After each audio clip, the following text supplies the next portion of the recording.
So this evening, we're going to touch briefly on the history of Litha or Midsummer. We're going to talk a bit about fairies, since we will be working with them during our ritual tomorrow, and then go right into our hurricane ritual and full moon drum. So it's going to be a full night. We will begin by casting a circle of protection around our entire space, so we can move about freely without having to worry about breaking the circle, and by inviting the quarter guardians to join us. So Birch, if you would please cast a circle. Okay, one moment. Sorry, I was finishing my cake. I took my hat on. That's okay.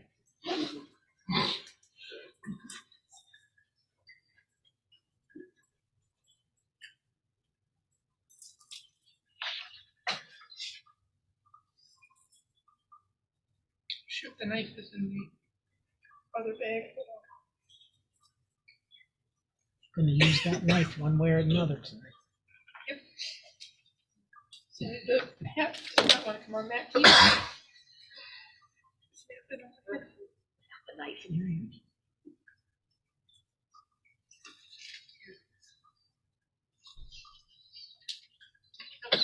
Too loose? Nope, it's good. One must always cast while wearing a hat, if you're me. I got mine. So you want me to go all the way around the building, right? And yeah, at least, to there, where you are right now, since we had our little experiences last time. Yes, we're gonna. I cast a circle from the north. I cast a circle to the east. Yeah. I cast a circle to the south. Maybe more like a cross. I cast a circle to the south. And I cast a circle to the west.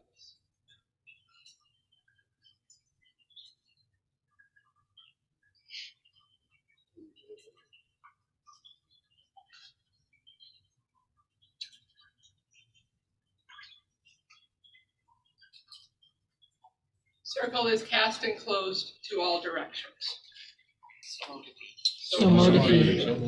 So please, if you need to get up and use the restroom, please signal to Birch and she'll open and close the circle. And if anyone comes in later, if you need to leave, please do the same. Don't break the circle. No circle breaking. No circle breaking tonight. Carl, would you please invite the quarter guardians? Absolutely.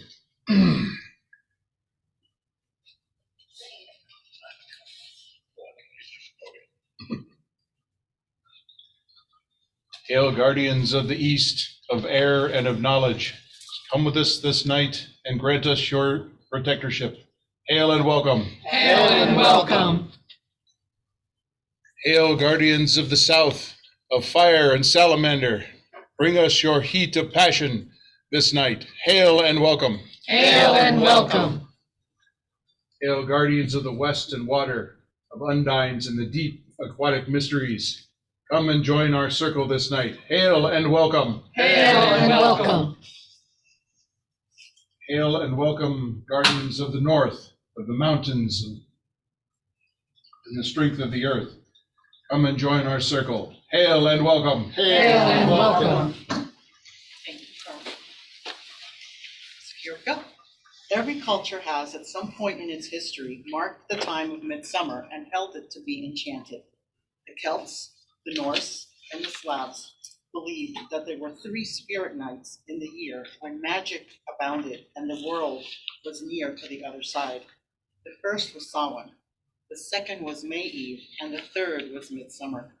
On this night, Midsummer's Eve, of all nights, it is believed fairies are most active.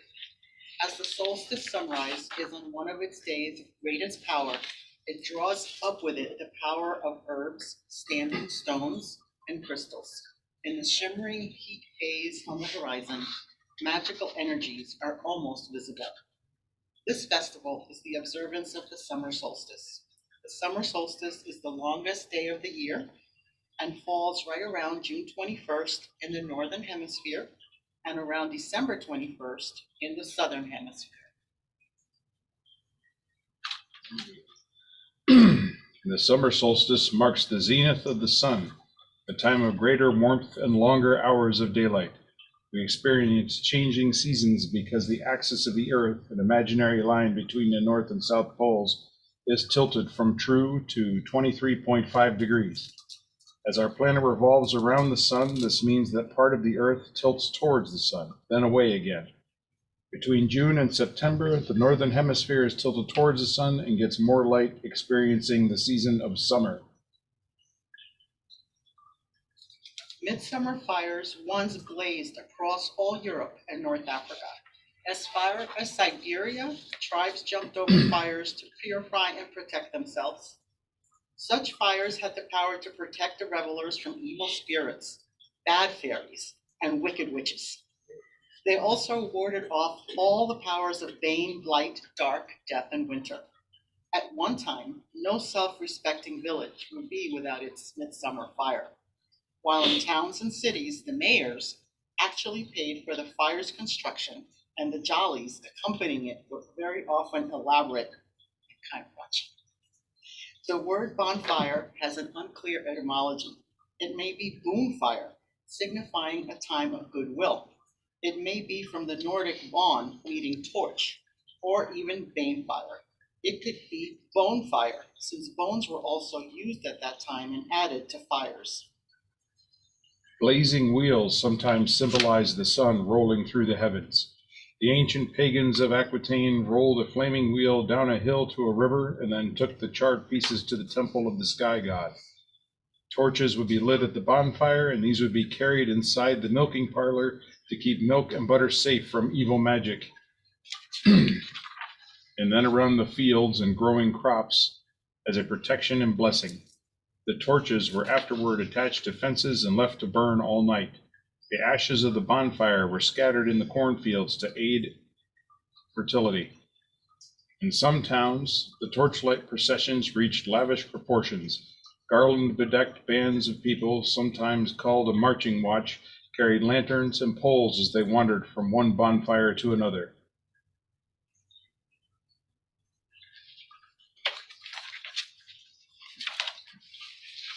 You may think that the erection of the maypole is a tradition associated exclusively with Beltane, but that is not entirely correct. The raising of the midsummer tree is an authentic midsummer custom found in many areas, including Wales, Sweden, and England. The custom was called raising the birch in South Wales, and the summer branch in the north, and the dancing around it in the dance of the birch. Sometimes one village would try to steal another village's pole, and it was considered very ill-fated and a disgrace to lose the pole in this fashion. I will not do this again. The bereft village was not allowed to raise another pole until they had succeeded in stealing one from elsewhere, and then the poles were guarded all night by groups of youth and men. In Sweden and Finland also, a midsummer tree of birch was set up and decorated. Villagers danced around it and lit fires and jumped over them on midsummer.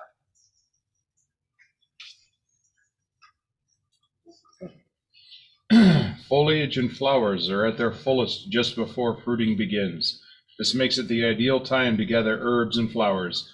Customs included decking the house, especially over the front door, with birch, fennel, St. John's wort, or pine and white lily. In Britain, it was custom to visit holy wells just before sunrise on Midsummer Day. Wells were thought to have guardian spirits or water nymphs living in them. Sometimes they appeared in the form of a fish, a frog, a mermaid, a winged serpent, or even a fly. The practice of making offerings at holy wells dates back to the Bronze Age or possibly earlier periods. The Celts and other tribes also sacrificed treasure to lake and river spirits. An image many people associate with midsummer is that of modern Druids practicing their rites at Stonehenge. It is not known whether the ancient Druids used this Neolithic temple of the sun, but its power remains intact today, even when surrounded by fences and tourists. It is oriented to the sun at the summer solstice, which rises above the heelstone. Some say it should be called the hailstone, as the circle was associated with healing amid summer. Of course, Stonehenge is not the only circle or site oriented to the summer solstice. There are several others. Folk dancers known as Morris men are also associated with midsummer.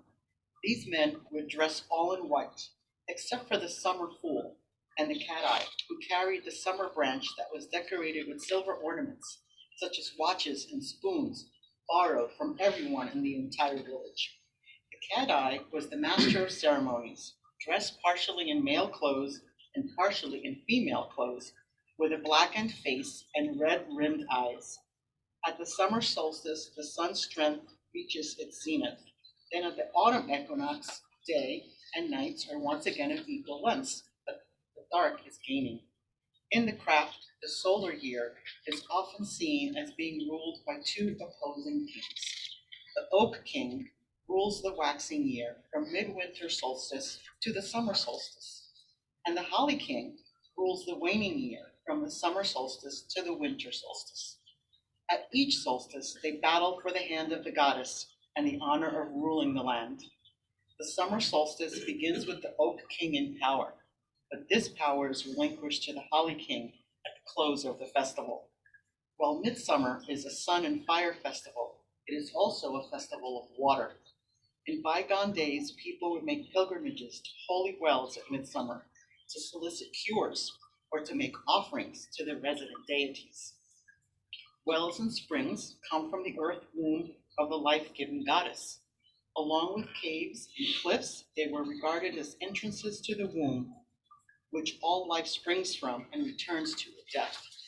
With the coming of Christianity, these wells were taken over by the church and said to be sacred to certain saints.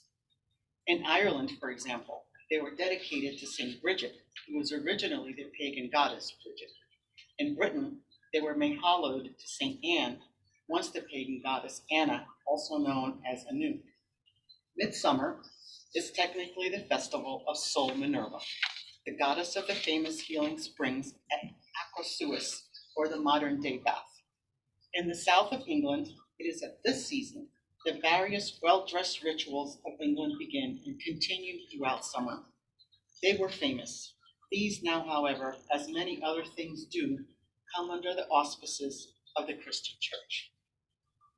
So since we're going to be working with fairies tomorrow and playing with them, and they're going to be hanging out, I wanted to talk a little bit about fairies. So fairies love to have fun, right? Fairies love warm weather. Ironically, however, it is said that their favorite holiday is Christmas. This is a time of year when they are known to be frequently flying around houses and trying to make their way inside to keep warm, even here in South Florida when we have our cold evenings. Fairies are prone to getting cold, but they love the Christmas season because of the decorations, especially the tinsel on Christmas trees. Fairies usually sleep during the day and come out at night, so it makes winter the perfect season for them. It is said that fairies do get very cold, so they need warm corners in your homes. It is said that their toes can turn into squares and their wings can freeze if they don't have shelter. Fairies love wildflowers and plants. They can grow plants of any species in any area, and they often use wildflowers to accessorize their clothing. So a patch of wildflowers in your garden or windowsill will be an open invitation to the fae. Even though they love plants, some plants are poisonous to fairies. So flowers are safest if you want to lure them into your home. Another thing that fairies love is playtime. They love playing so much that they will sometimes reveal themselves to children and play with them. Last but not least, fairies love music. Whether it is listening to music, making music, or dancing to music, they are obsessed with it. Fairies are extremely attracted to sparkly things. It doesn't matter what the object is, they love anything that sparkles or shines in any way, shape, or form. They also love jewelry, especially diamonds and crystals. As long as there isn't any steel or iron in the jewelry, we'll go into that in a little while. Fairies are fascinating creatures. While many of their hobbies and interests are somewhat predictable, there is a lot of information about fairies that many people are not aware of. Whether it is how they have children or their aversion to iron, there's so much to know about fairies. The belief that fairies are friendly and helpful is not necessarily wrong, but the intention of fairies can differ greatly. Most fairies are witty, long for affection, and love to party with other fairies and beings that they respect and love. If the fairy in your home truly cares about you, they will go often out of their way to bring you a gift. You may not always like the gift, but a gift will be brought. On the other hand, they can also be very mischievous. They are known to taunt and play games with animals. If your cat is hissing in the night or just staring at the wall and you don't see anything, it might just be a fairy. Last but not least, there are also dangerous and evil fairies that you will need to avoid. These fairies have had various names in the past because people were terrified of saying their names out loud. While it can be hard to figure out which fairy is which, take heed before you accept a gift or a favor from a fairy. Fairies always expect something in return, whether they are good or evil. So keep that clearly in mind and be ready with an offering or gift if you decide to work with the fae. During our ritual tomorrow, we will be asking the fairies for something, and we will be giving them a really nice gift in return. Today, fairies are known as being more mischievous than dangerous, although they are capable of being both. Before modern medicine, however, fairies were considered to be extremely dangerous. It was believed fairies were the cause of various sicknesses. The most common illness blamed on the fairies was tuberculosis. Back in the day, some people claimed that tuberculosis was caused by the fairies forcing couples to dance all night, therefore restricting them from getting proper rest. Already done. Yes. Remind you of anything, Ricky? Is that it? Other than tuberculosis, fairies were also blamed for causing birth defects. Throughout the Middle Ages, birth defects were considered supernatural and were heavily scrutinized in religions. Many religions claimed that children or pregnant mothers were touched by a demonic fairy, causing the birth defect. Today we know these thoughts are just pure silliness. So what do you do if you want to attract some fairies to your home? For starters, get rid of any iron. That is a must. Fairies will not go anywhere near your home that has iron in it or around it. Cleaning up your home and making sure that it's tidy and sparkly is also a must. Fairies love cleanliness and organization. Leave something out for them, such as a bowl of milk, cream, or cake, anything sweet. Fairies love honey and cream. They cannot resist them. Know this though, when they consume cream, they get intoxicated and can get a bit out of control. This even includes their flying skills, so you might want to keep an eye out and keep out of their way if this should happen. Leave out some jewelry or a disco ball. That's a great way to draw them in. If you have a disco ball and pair it with some happy music and low lighting, you're always guaranteed to bring a fairy into your home. There are some people who do not want to have fairies in their homes, so the most common practice is to leave an iron horseshoe above the entrance. Some might say that this has more to do with luck, but it actually has more to do with the iron. Fairies are said to be allergic to iron.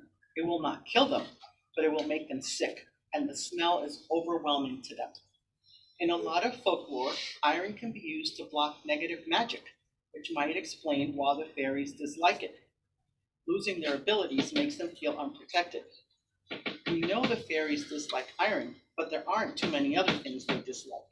Fairies seem to enjoy quite a bit and are relatively positive in nature. However, there are a few things they dislike and will definitely avoid. If your house is dirty, cluttered, and disorganized, a fairy's not coming near you. In general, fairies will not be found in areas such as trash cans or alleys or landfills. Bells are something else that fairies don't like, unless it is their own bell. A lot of people associate bells with fairies, and there is a good reason for it. Fairies make their own music and their own shiny bells that make them happy. Most bells are made out of steel, a byproduct of iron, and make harsh sounds that resemble an alarm clock. So they don't like that. Plus, the iron in the bells will make them sick. Finally, you said, the one thing fairies hate the most is being looked at in the eye. See, she turned away. Lore says fairies believe that you can gain control over them by staring into their eyes, so they avoid eye contact. Fairies seem like the type of creature to be immortal and never age. Unfortunately for them, they actually do age. The way fairies age is quite different from that of humans. Fairies don't show any physical signs of aging. They don't get wrinkles, they don't grow any gray hair, and they don't suffer from any illnesses that an older person has experienced. Similar to most magical creatures, fairies aren't subject to the same illnesses and physical deterioration that many beings experience during a lifetime. However, they are not immortal, and they will eventually die. There is some controversy on whether or not they die from old age, as fairies can live for thousands of years. Fairies don't get sick, but they can be injured, and they can die from blood loss. Depending on which lore you look into, fairies usually have two wings. The wings of a fairy have been described as similar to that of a dragonfly or a butterfly. However, quite a bit of folklore surrounding fairies claims that fairies don't have any wings at all. Most believe that fairies flew by means of magic and didn't require wings to fly. Wings in folklore are used to represent higher realms of existence, which would explain why many stories do use wings in the depiction of fairies. And fairies don't look all the same. They do share some similar characteristics, but they all are unique in their own way. Most are small and only stand at 3 inches. They are almost always pale and have transparent bodies. They are known to wear a cape that is usually red or green or gray that is decorated in wild flowers. The color of the cape varies greatly depending on the lore. During some sightings, fairies have been described as wearing shoes, but barefoot in others. Like most magical creatures, fairies have incredible abilities. Fairies are so small and light, they can land on raindrops or dewdrops and it won't break. This is really beneficial for them because it makes sneaking around and playing jokes and taking sparkly objects very easy. Fairies can use the vines and thorns of plants as weapons if they need to. Those fairies that are good fairies have the ability to heal those who are broken, wounded, and ill. Whether it is a cut, a broken bone, low energy, or just feeling down in the dumps, fairies have the ability to make you feel better. One of the somewhat controversial abilities of fairies is their strength and durability. It is said that fairies are stronger than humans and can take more injury without being uncomfortable or being hurt. However, fairies are fairly easy to kill if they are caught. While it does make sense that they are incredibly strong, it's unlikely that a 3-inch fairy could physically kill a fully grown human. While a lot of people want to have a fairy friend, there are also a lot who don't. If you can't tell the good from the bad, it may be better to take no chances at all. Sugar and salt are one of the most interesting ways to keep a fairy away from your possessions or your home. Just sprinkle some salt or some sugar around your home. What makes this option so interesting is that sugar and salt won't hurt them. In fact, fairies love both. The sugar and the salt is merely a distraction. When a fairy comes upon a pile of salt or sugar, they have to stop and count every single granule, or so it is said, one by one, before they can move on. Outside of iron, marigolds, four-leaf clovers, and St. John's wort are unlike gray fairies and can be placed around your house. While these methods aren't as powerful as iron, fairies won't take the chance of coming near them. So in our home, there are none of these things that distract or insult the fae. No. We love our fairies and our house gnome and enjoy their company and generally their antics as well. Tomorrow we will honor the fae through rituals, song, and dance. So please come with your wings, ears, and sparkly outfits, or ritual garb if you prefer, and remember to bring a dish to share for the feast. So let's talk about this month's moon. June's moon is known by many names: the strong moon, the sun moon, the moon of horses, the lover's moon, the strong sun moon, the honeymoon, strawberry moon, rose moon, and the moon of making fat. Fat, F-A-T. Making one fat or? Yeah. Yay. In June, the sun has taken over and the fields are growing. Flowers have bloomed. We're beginning to see some early fruits and vegetables. It's a far cry from the darkness of winter, and we typically try to spend as much time outside as possible, except when it's 103 degrees. It's a time for bonding with friends and family and forging what connections we can. It's a time to nurture your relationships, your garden, your career, and your soul this month. The nature spirits of this month are sylphs and zephyrs, and the herbs are skullcap, meadowsweet, vervain, tansy, doggrass, parsley, and mosses. The colors are orange, golden green, and yellow, and the flowers are lavender, orchid, yarrow. The scents are lily of the valley and lavender. The stones are topaz, agate, alexandrite, and fluorite. And the trees are oak and maple. The animals of this month are the monkey, the butterfly, the frog, and the toad. And the birds are the wren and the peacock.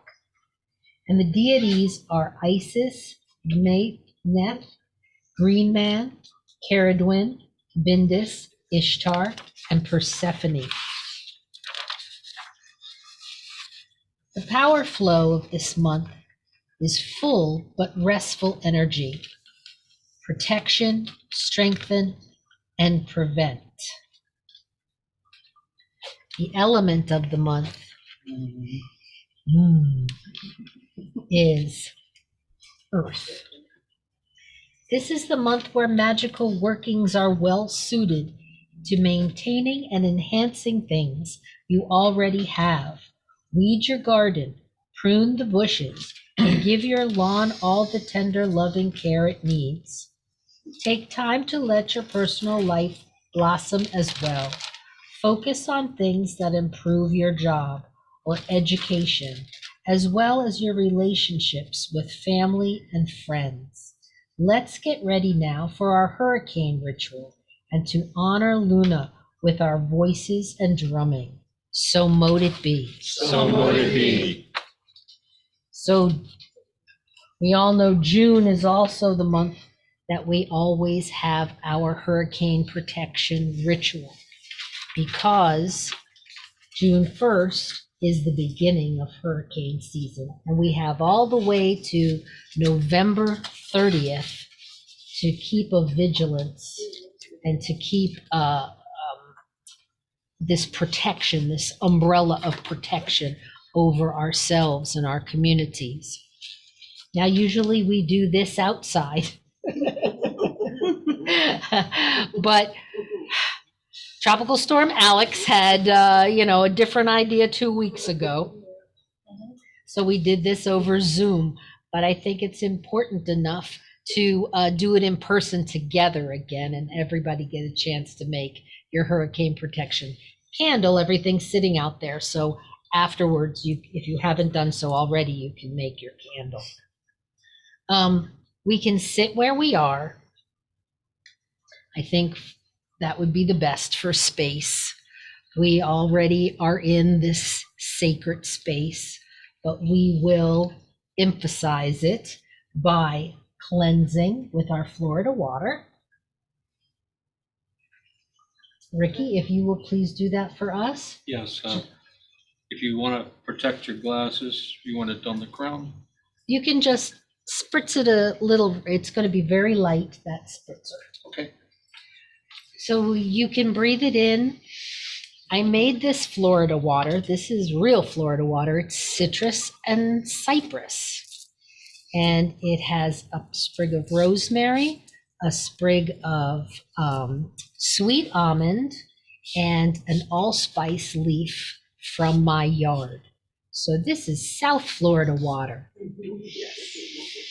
So breathe in the aroma.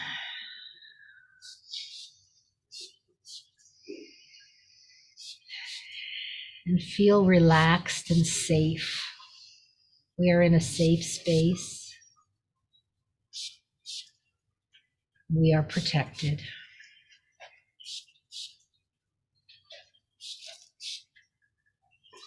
Thank you. Now, if you've been in South Florida for any length of time, you might have seen windows with masking tape on them. It did nothing, but we did it. It's a placebo. It makes you feel like you're doing something. So we seal our hurricane protection circle with masking tape, just as in honor of our ancestors. Josie's going to go around and put a little piece of tape on each person's shoulder so that they can feel protected. And while that is happening, if Lady Florida and Lord Mangrove would lead us in our call and response.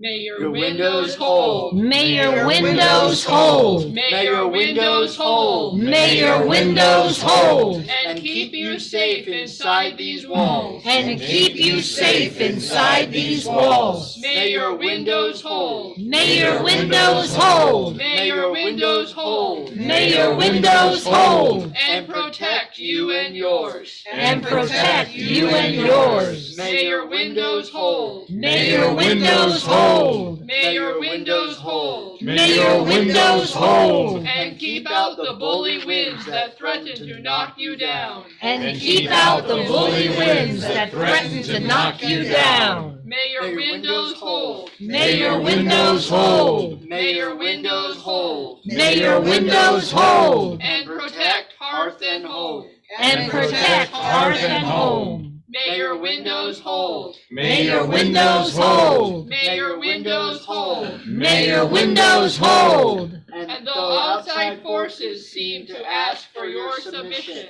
And though outside forces seem to ask for your submission, may your windows hold. may your windows hold. May your windows hold. May your windows hold. May your windows hold. May your windows hold. So mote it be. So mote it be.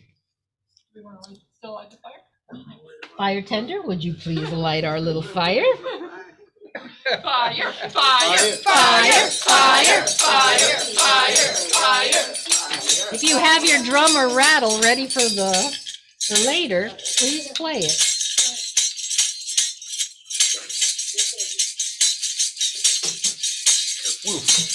Woo!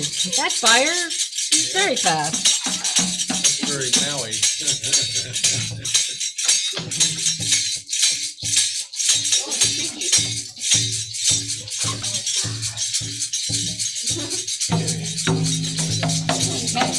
Now, we're gonna call our quarters in our rounds. Each of our folks have their special items.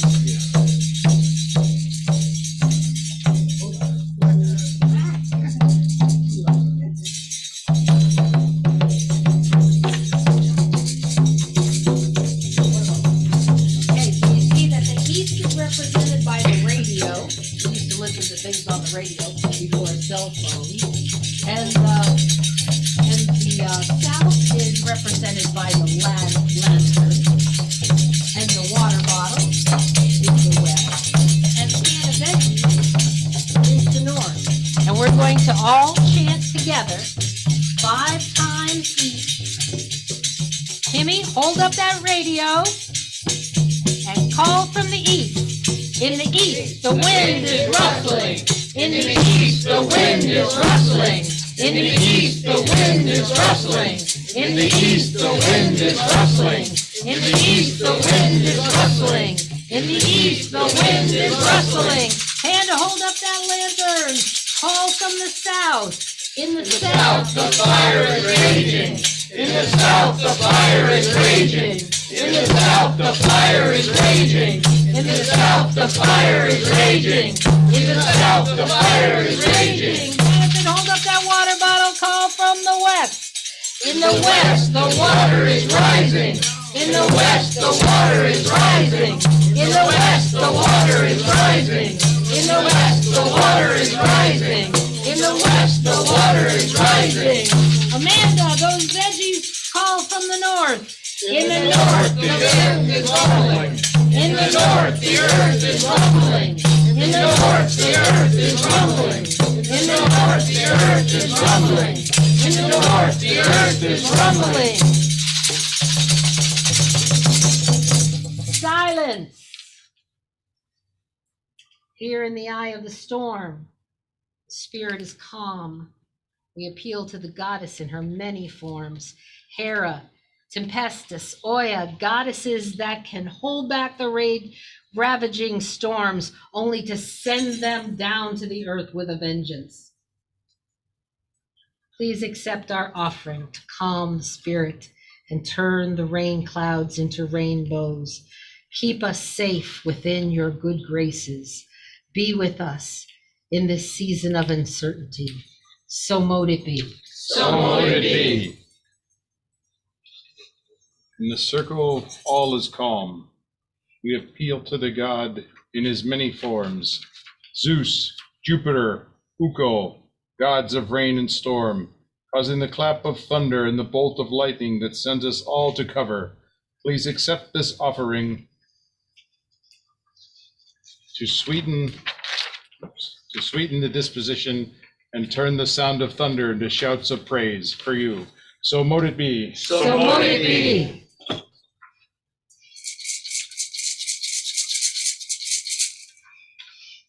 Our bard is traveling, so I will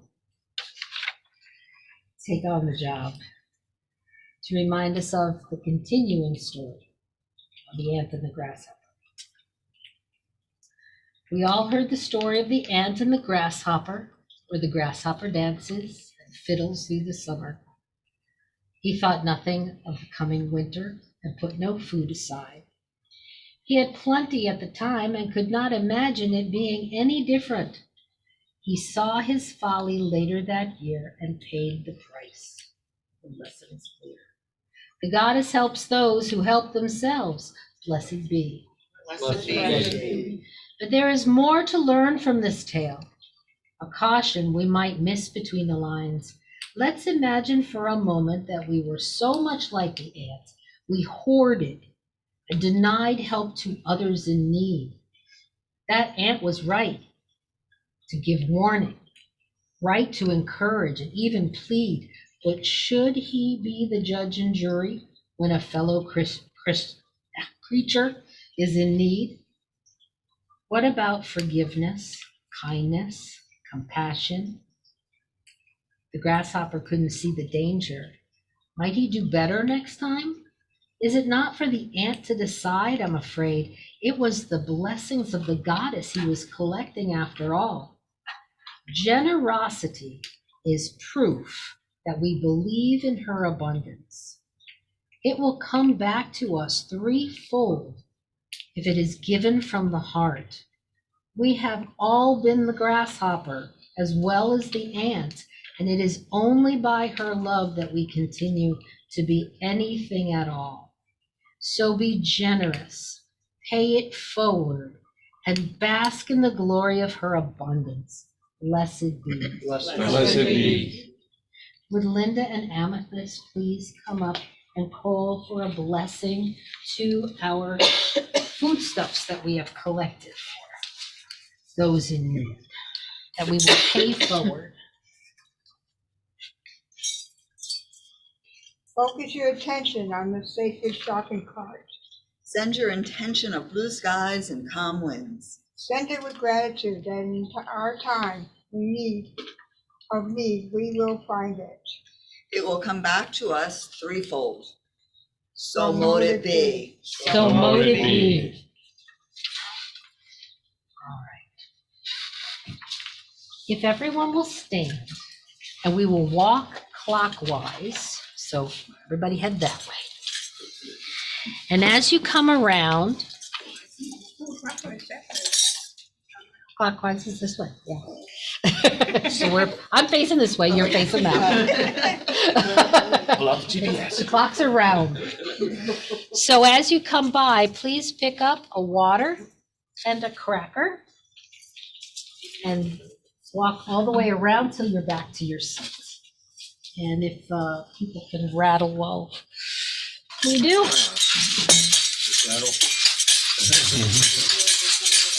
Let's walk. Everybody walk forward. Left, right, left. Let's go, left,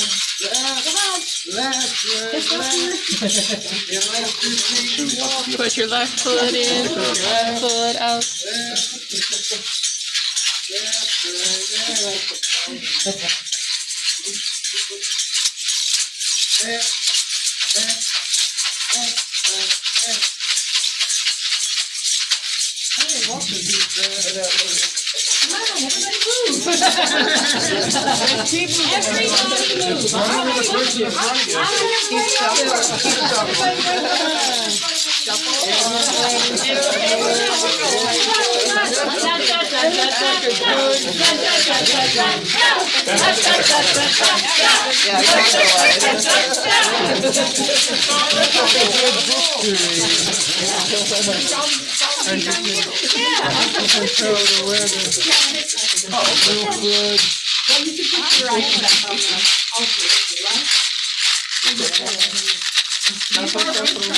Everybody's helping.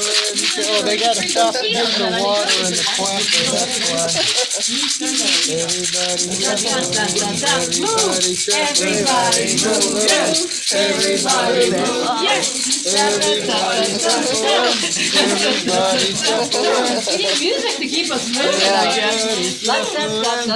Need a cuddle and the music or something.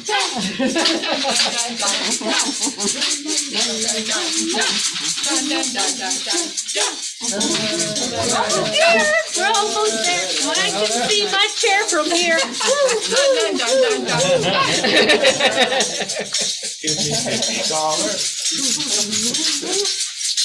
Me too. Oh, we're short. We're short. Oh, here. I had water earlier. No, but here. No, we're supposed to take them. Oh, okay.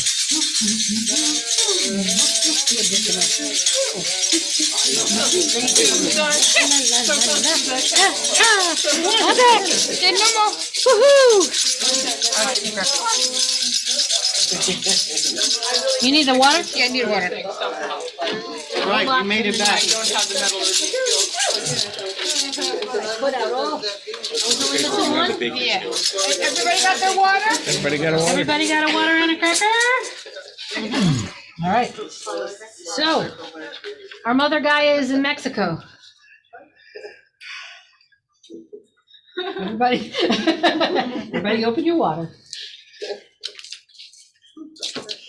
This is to remind us that hurricane season is about survival, right? Let's not be that person at the deli that wonders why they're out of white cheese. My cat won't eat the yellow cheese. All right. Clean water in time of need becomes more precious than the finest mead. May we never thirst. May we never thirst. Good warm water, that's what it'll taste like when the electricity's been out for 3 days. Plain crackers in danger's wake becomes far sweeter than the richest cake. May we never hunger. May we never hunger.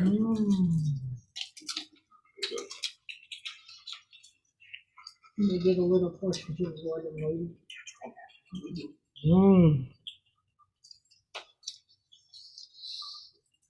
There you go.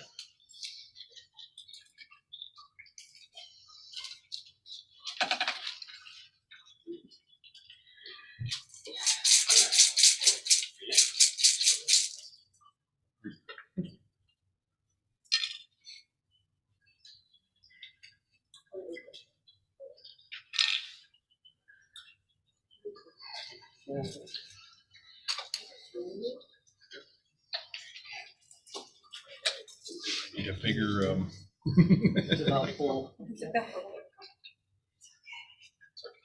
a little drop.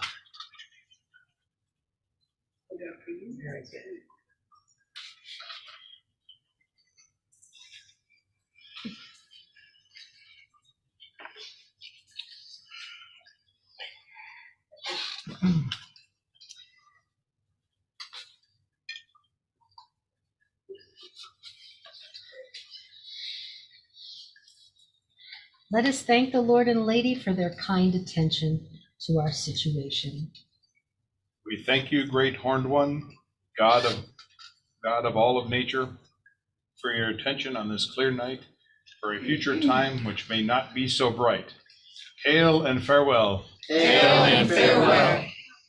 We thank you, dear Lady, Mother of all creation, for your attention now, for a future date that we won't have to worry about our fate.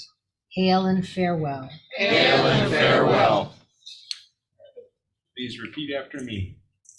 The earth may rumble. The earth may rumble. The water may rise. Water may rise. Fire may rage. Fire may rage. And the winds may rustle. The winds may rustle. The goddess helps those who help themselves. But the goddess helps those who help themselves. Hail and farewell. Hail and farewell. May all things work toward the greater good. Keep us safe, so mote it be. So mote it be. May all entities attracted to this rite be on their way and go in peace. Go in peace. And let us all open our circle with singing. By the earth that is her body, by the air that is her breath, by the fire that is her bright spirit, by the living waters of her womb. May the peace of the goddess be forever in your heart. This circle is open but unbroken, merry meet and merry part. This circle is open but unbroken, merry meet and merry part. And merry meet again. This ritual is over. We have made our needs known. The goddess is loving. Let our will be done. So mote it be. So mote it